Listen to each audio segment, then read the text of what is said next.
షమీ మ్యాచ్లో ఆడే అవకాశం ఉందా లేదా? ఇంగ్లాండ్ టాప్ ఆర్డర్ మన స్పిన్నర్స్ని ఎంతవరకు ట్యాకిల్ చేయగలరు? వాళ్ళు ఫాస్ట్ బౌలర్స్ పవర్ ప్లేలో మన బ్యాటర్స్ని ఎంతవరకు ఇబ్బంది పెట్టి పైచేయి సాధించగలరు? చూద్దాం, మాట్లాడుకుందాం. Let's start the video. Let's dive into the YouTube channel of Quick Views. ఈ మ్యాచ్ గురించి మనం ప్రత్యేకంగా మాట్లాడుకోవాలి అనుకుంటే బ్యాటర్స్ గురించో లేదా బౌలర్స్ గురించో మాట్లాడుకోవడం కంటే పిచ్ గురించి మాట్లాడుకోవడం చాలా ఇంపార్టెంట్. ఎందుకంటే ఎస్పెషల్లీ ఇది చెన్నై పిచ్.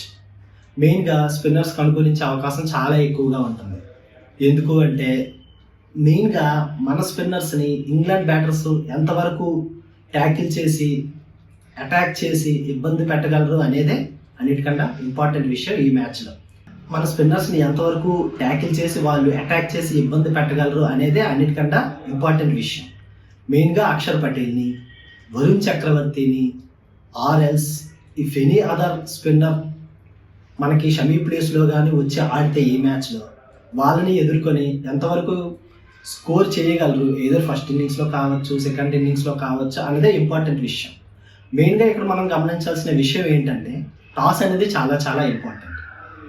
ఎవరైతే ఫస్ట్ టాస్ విన్ అయ్యి సెకండ్ బ్యాటింగ్ చేసుకుంటారో బికాస్ ఆఫ్ ద డ్యూ వల్ల, అది అందరికీ తెలిసిన విషయమే, డ్యూ అనేది వస్తుంది అనేది ఇండియన్ పిచ్చెస్లో కామన్గా జరిగే విషయమే. ఎస్పెషల్లీ మెయిన్గా నైట్ 7కి ఆర్ 6కి స్టార్ట్ అయ్యే matches like the IPL. So అది చాలా చాలా ఇంపార్టెంట్. అఫ్కోర్స్ మనం టాస్ విషయాన్ని పక్కన పెడితే అది మన చేతుల్లో ఎలాగూ లేదు, ఎందుకంటే అది మనం ఏం చేయలేము టాస్ గురించి. సో మెయిన్గా మనం మాట్లాడుకోవాల్సింది ప్లేయర్స్ వాళ్ళ పర్ఫార్మెన్స్ ఎలా ఉంటుంది అనేది వెరీ వెరీ ఇంపార్టెంట్. యూజువల్గా మనం గమనించాల్సిన విషయం ఏమిటంటే ఫస్ట్ మ్యాచ్ మనం ఆల్రెడీ అందరూ చూసే ఉంటారు. మెయిన్గా వాళ్ళు మన స్పిన్నర్స్ని ఆడడానికి చాలా చాలా ఇబ్బంది పడ్డారు. మెయిన్గా మనం మాట్లాడుకోవాల్సింది వరుణ్ చక్రవర్తి గురించి. తను ఎగ్జిక్యూట్ చేసే విధానం ఎక్స్ట్రాడినరీగా ఉంది. అండ్ ఆల్సో నేను ఇక్కడ మెన్షన్ చేయాల్సిన వన్ మోర్ పాయింట్ ఏంటంటే ఆల్రెడీ ప్రెస్ కాన్ఫరెన్స్లో హ్యారీ బ్రూక్ మాట్లాడింది ఏంటంటే బికాస్ ఆఫ్ ద ఫాగ్ వల్ల మేము కరెక్ట్గా స్పిన్నర్స్ని ట్యాకిల్ చేయలేకపోయాము అనేది తను ఆల్రెడీ మెన్షన్ చేశారు. బట్ అది ఎంతవరకు నిజం ఎంతవరకు కాదనేది మనకు తెలియదు. బట్ మనకు ఆల్రెడీ తెలిసిన విషయం ఏంటంటే ప్రతి ఇంగ్లాండ్ బ్యాటర్ స్పిన్కి స్ట్రగుల్ అవుతారు. అది మనం చాలా సంవత్సరాల నుంచి చూస్తూనే వచ్చాం.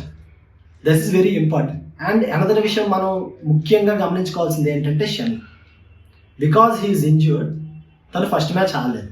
తను సెకండ్ మ్యాచ్లో వచ్చి ఎంతవరకు పర్ఫామ్ చేస్తాడు, ఎంతవరకు తన రన్అప్ కంటిన్యూస్గా ఎగ్జిక్యూట్ చేయగలుగుతాడు 140 km/h డెలివరీస్ని అనేది వెరీ వెరీ ఇంపార్టెంట్ విషయం మనం గమనించుకోవాల్సింది.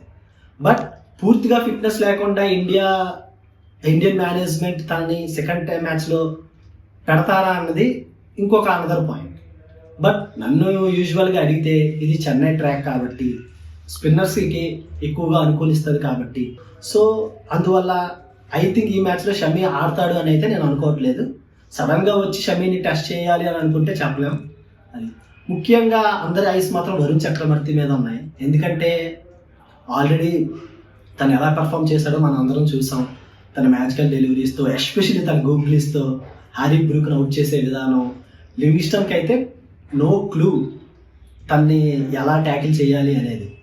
సో అది మనం ముఖ్యంగా చూడాల్సిన విషయం. అండ్ ఆల్సో అందరూ గమనించాల్సిన విషయం ఏంటంటే మెయిన్గా అందరూ అనుకున్నట్టు మన ఇండియన్ స్పిన్నర్స్ వాళ్ళపై ఎలా అయితే paise సాధించారో, even though target first మ్యాచ్లో 130 or 135 ఉన్నా, నియర్లీ 130 టార్గెట్ మాత్రమే ఉన్నా, ఒక పక్క Archer and as well as Mark Wood కూడా సంజు శాంసన్ కావచ్చు చాలా ఇబ్బంది పెట్టారు. బికాస్ వాళ్ళు 145 to 150 కంటిన్యూస్గా డెలివర్ చేయగలరు మన ఫాస్ట్ బౌలర్స్ కంటే. So if there is any swing ఉన్నా ఆర్ సీ మూమెంట్ ఉన్నా ఫస్ట్ 3 or 4 hours అది చాలా చాలా ఇంపార్టెంట్ ముఖ్యంగా వాళ్ళ ఫాస్ట్ బౌలర్స్కి. అండ్ జస్ట్ ముఖ్యంగా ఇంగ్లాండ్ విన్ అవ్వాలి అనుకుంటే ఒకటి మాత్రం వాళ్ళు ఖచ్చితంగా చేసి తీరాలి. ఏంటంటే ఫస్ట్ ఇండియన్ స్కోర్ని 15 or 20 కల్లా 3 or 4 వికెట్స్ అనేది క్విక్గా తీయడం అనేది వెరీ వెరీ ఇంపార్టెంట్. అప్పుడు మాత్రమే వాళ్ళు మ్యాచ్ని విన్ అవ్వడానికి చాలా చాలా ఆస్కారాలు ఉంటాయి. ఎందుకంటే ఒక పక్క అభిషేక్ శర్మ అండ్ సంజు శాంసన్, సూర్యకుమార్ యాదవ్ ఈ 3 క్విక్ వికెట్స్ అనేది చాలా చాలా ఇంపార్టెంట్ ఇంగ్లాండ్ టీంకి.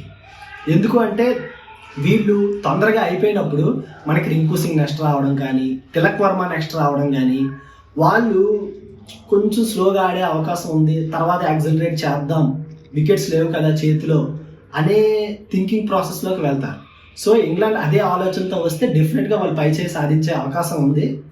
But along with the Archer either Mark Wood కావచ్చు, Atkinson is the very very big problem for them. First మ్యాచ్లో even though little bit swing ఉన్నా తన అడ్వాంటేజ్ తీసుకోలేకపోయాడు. Same as well as Hardik Pandya in the Indian team. So that's why Shami ఈ మ్యాచ్లో very very important. ఒక పక్క హర్షదీప్ ఎంత అద్భుతంగా అయితే డెలివర్ చేశాడు, హర్షదీప్తో పాటు అనదర్ హ్యాండ్ పంచుకోవాల్సిన అవసరం ఇంకో ఫాస్ట్ బౌలర్కి తప్పకుండా ఉంది. అది షమి డ్యామ్ షూర్ 100%గా చేయగలడు. బట్ తను ఎంతవరకు ఫిట్గా ఉన్నాడు, ఎంతవరకు డెలివర్ చేయగలడు అనేది అది మనకి తెలియదు. సో తను వస్తే కానీ అది మనం చెప్పలేం.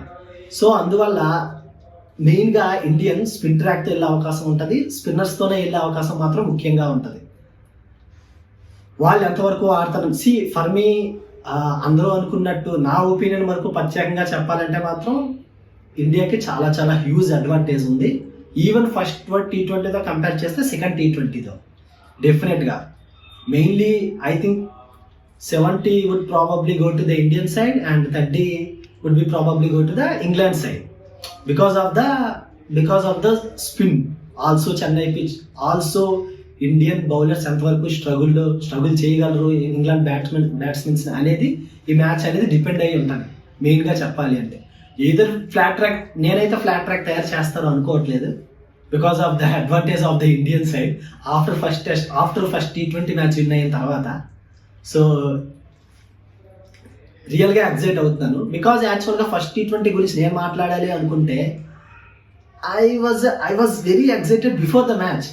But after the match completed I was thinking like oh my God ఇంకొక బాగా జరుగుంటే బాగున్నాం, రెండు వైపుల నుంచి సరైన కాంపిటీషన్ ఉండుంటే బాగుండేదేమో అనిపించింది. బట్ యా ఐ థింక్ ఇది సెకండ్ మ్యాచ్లో ఎక్స్పెక్ట్ చేస్తాను more over one side domination of India or England కంటే. సో ఐ థింక్ నేనైతే ప్రత్యేకంగా చూడాలి అనుకుంటున్నాను ఈ మ్యాచ్లో. One more thing that I want to mention here ఏంటంటే నితీష్ రెడ్డిని ఎంతవరకు యూజ్ చేసుకుంటారు అనేది very very important section here. Because ఈ మ్యాచ్లో ఎస్పెషల్లీ స్పిన్నర్స్కి బాగా అనుకూలంగా ఉంటుంది కాబట్టి నితీష్ రెడ్డితో ఓవర్లు వేయించే అవకాశం ఉంటుందా, తను ఎంతవరకు బ్యాటింగ్ అందిస్తాడు అనేది very very important. For me నాకు ప్రత్యేకంగా చెప్పాలంటే రింకు సింగ్ కొంచెం ముందుకొచ్చి తను 5th పొజిషన్లో ఆడితే వెరీ వెరీ ఇంపార్టెంట్ అనేది. ఎందుకంటే మనం చాలా కాలంగా రింకు సింగ్ తను అద్భుతంగా పర్ఫామ్ చేయడం అనేది చూడలేదు.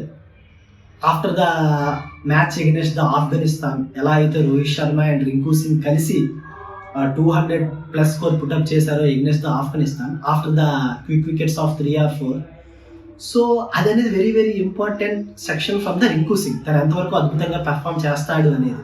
సో అది నేను ప్రత్యేకంగా చూడాలి అనుకుంటున్నాను. అండ్ అఫ్ కోర్స్ మనం హార్దిక్ పాండ్యా గురించి మాట్లాడుకోవాల్సిన అవసరం లేదు, తన ఎలా అయితే అద్భుతంగా ఫినిషింగ్ ఇవ్వగలడు అనేది.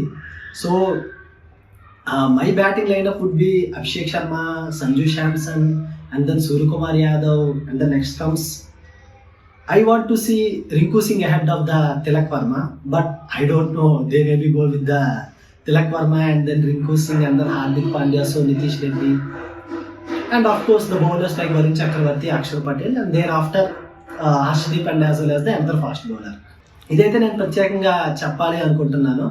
సో మీరు కామెంట్ చేయండి. నేను ఫస్ట్ ఏవైతే 3 points దట్ నేను మెన్షన్ చేశానో షమి ఎంతవరకు, what's your opinion on Shami? తను ఈ మ్యాచ్లో వచ్చి ఖచ్చితంగా ఆడాలి అని అనుకుంటున్నారా?